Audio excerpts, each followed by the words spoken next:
Okay, people, so Predator, killer of killers. Woo! This is the new film from Dan Trachtenberg and Joshua Wassung. Dan came up with the story with Micho Robert Rutare, and Rutare wrote the actual screenplay.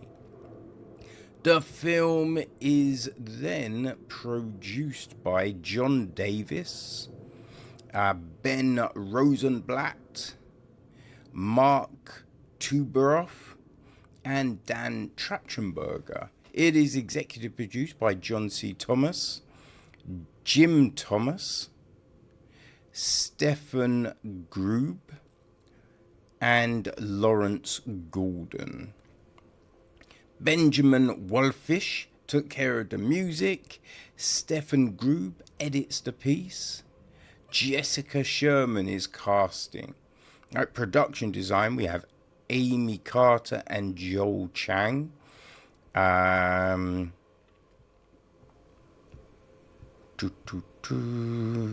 else do we like?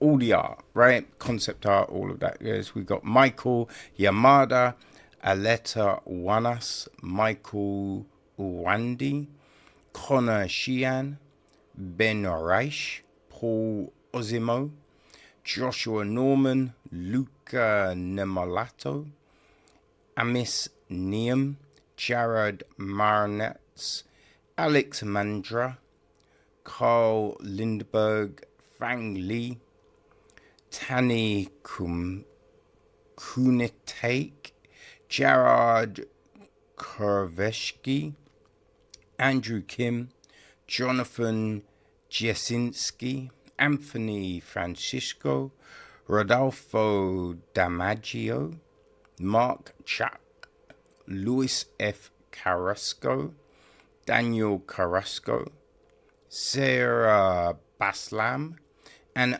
Andre Balmet.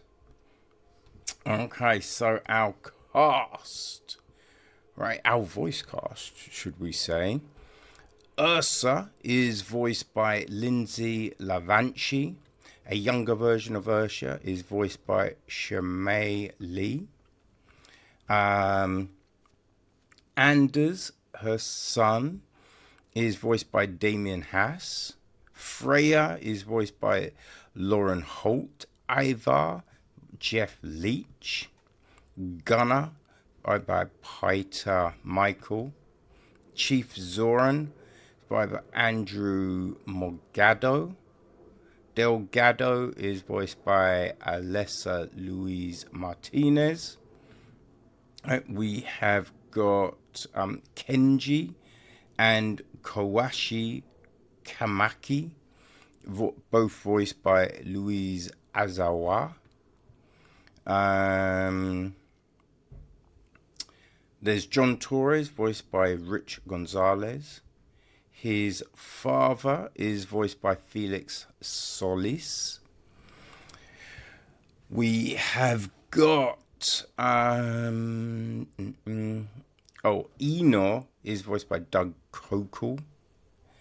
Vanderberg is voiced by Michael Bian. The Predator Warlord is voiced by Britton Watkins. Okay, so that's the main voice cast as we have it, right? And the gist of this is this original animated anthology follows three of the fiercest warriors of human history: a Viking raider guiding her young son on a bloody quest for revenge, a ninja in feudal Japan who turns against his samurai brother in a brutal battle for secession, and a World War II pilot who takes to the sky to investigate an otherworldly threat to the Allied cause. So, that, people, is the gist of things. Now, the film is split into three parts, right? The Shield, which is set in Scandinavia, 841. We have got the Sword, set in feudal Japan in 1609. And then we've got the Bullet, set in 1942, right? As I say, World War II. Now, oh man, like, I was pretty much done with the Predator franchise, right? Like, Predator 1 was great. Loved it. The next few were just so disappointing, I felt. Like, there was promise in them, but they never really filled their potential, right? We had the Alien v Predator 2 films, and again, like, there was this potential, but it just kind of felt flat. The first was probably better than the second, you know? When we had Predators, that was an interesting concept, but again, felt flat. So I was done. But then Prey dropped in 2022. And, you know, because of the pandemic, it went straight to streaming. But it was so fucking good. And I was like, yo, this has got me jazzed for the franchise again. I want more. But then we didn't hear, like, we'd heard rumblings that there would be more, right? And set in these it wouldn't be a sequel, but we'd have them set in like feudal Japan and all these different other spots. And you're like, oh, that sounds really good. Then we had word that we're getting a new one from Trachtenberg, right? Predator Badlands. You're like, okay. So again, not a sequel, but something interesting. Then we had word, firstly, that there was a potential sequel to Prey coming, and right, and I think they said that's not coming for a few years, right? Like 2027 or something like that. But then it was just like, oh, by the way, there is another thing dropping before Badlands, and it was just like, wait, what the fuck, right? And then it came word that it was going to be an anthology and that it was going to be animated. And I'm like, okay, how will this work? Right? Now, I wasn't against an animated joint because, right, sometimes you watch a great fantasy sci-fi film and you think, oh man, such a great story, but the effects don't do it justice. Right, they can pull you out of the film because they look so bad. Right, I remember there was scene. I mean, don't get me wrong. Section 32, 31, I forget. It was trash. It was so bad. It was so bad. But there were scenes that really worked. Like, there's a bit. I think they're underground in a mine, and on this like moving platform. And it looked so green screen. It was, and it went on for so long, right? And all the bad scenes in there, like the CGI stuff, it seemed to go on too long. And you just think if it was animated, it probably would have been at least better visually. So the animated aspect of this, you think, interesting, okay. But how are they going to tie this together as an anthology? And as I said, it's split into these three sections, right? Because there was no word on how many segments would be in this anthology, how long they would be, any of that. But we have these three sections: Scandinavia, Japan, and then the Atlantic. I'm assuming it's the Atlantic. I might be wrong. One of the oceans. You know what I mean? But very interesting, very well done. The animation was great. Oh my God, the animation was so good, you know, which is awesome and very much needed. I think, I don't know, I think visually, the Shield and the Sword were my favorites, you know, Like the epilogue was very good as well, though. You know, and hey, not to say the bullet was bad, but it was just like those segments really, really worked, I felt. And the stories, well, the story of the Shield, I think works the best because it's this mission for revenge, you know, and you like that's always easy to comprehend and make sense of. You're like, yes. And there's aspects of it that you're like, okay, yeah, that brings, you know, there's a situation with Anders and, you know, all of these things. You'd be like, but that actually, yeah, that works. I like that, right? The sword was, as I say, really good, but I would say there was a few things in this which I wasn't quite sure about, right? And let's start with the sword, because really good, but the thing being, you have these brothers kind of going at each other, but you're kind of going like, what was the end goal here? You know what I mean? What was my man looking to do? Because it seems like it was looking to do this one thing, and it just, it was a bit like,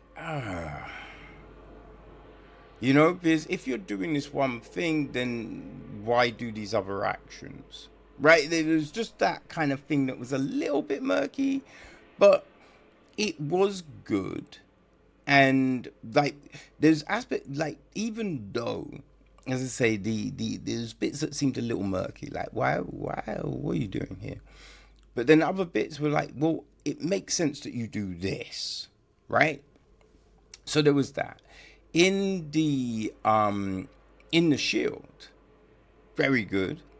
But we did have that.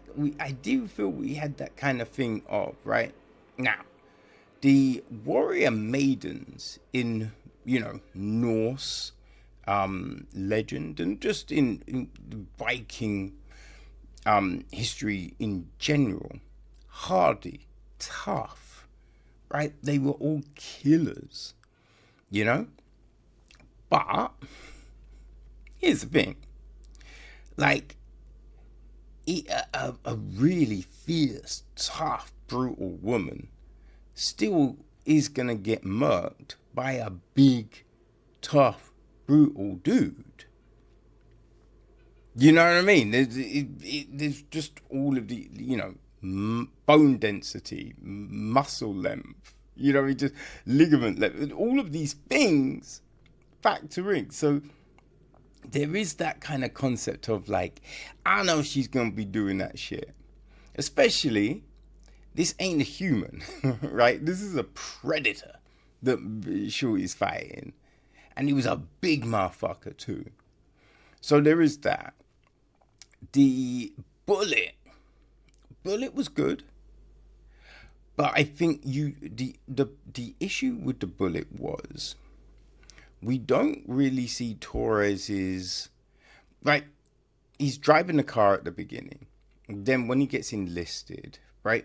But we don't see that maturation between that and becoming a mechanic or anything, or even a pilot. So you're then like, how do we get from that to this? You know what I'm saying? So there was interesting things, and then the process of working out how to do the thing, I'm fine with all of that, but there's just elements that were a little flimsy. Now, what was great, in between, after the Shield ends, we get this quick kind of flash of these people on a ship. And then we see Ursa, right? And so everything's kind of building to the fact that we have our, you know, killers in this killer be killer kind of situation, because the film starts with this quote from the Predator Codex, right? It goes, "Go forth among the stars and seek only the strongest prey. They shall be your trophy. Become the killer of killers." Right? So then we get to that essentially. And so it's a neat way of tying everything into each other. I did like that, right? I thought that was really good. And we also get a nod to Prey, and we get this kind of situation that could lead to more exciting stories. So although Predator, killer of killers, there were some bits that seemed a little bit fluffy, right? A little bit PC. It's still very good, right? And although, again, woman beating up a big ass predator, not sure, right? You're doing that kind of nonsense, but you're not skimping away from violence and blood and all of that side of things. So a little bit shaky in places, but the animation is great. Like, the actual stories do work, right? So we have good direction, good animation. The voice cast is very well selected. So, yeah, this still holds up and still has you wanting more in the franchise, which is great, right? So it's a nice little lead into Badlands. And as I said, it's this thing that keeps this franchise going, keeps you going. What could happen next? Where else could we take this? So yeah, if you enjoyed Prey, right, I think you'll like this. If you enjoyed all the other Predator films, yeah, of course. If you I'd say season 1 of Love, Death and Robots, because for me that's the strongest one, right? If you enjoyed that, yeah, Predator, Killer of Killers is most definitely for you. So streaming on Hulu in the States and Disney Plus everywhere else, go check it out. Go check it out. Predator, Killer of Killers.